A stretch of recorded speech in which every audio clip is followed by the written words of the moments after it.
য'তে মই যাওঁ তাতে আমাৰ আৰক্ষীত আবেদন কৰা ল'ৰা ছোৱালীসকলে মোক সুধি থাকে যে দাদা মামা পুলিচৰ ফিজিকেল ইণ্টাৰভিউ কেতিয়াৰ পৰা আৰম্ভ হ'ব। আমি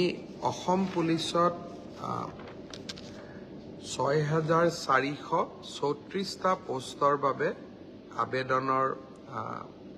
প্ৰক্ৰিয়া আৰম্ভ কৰিছিলোঁ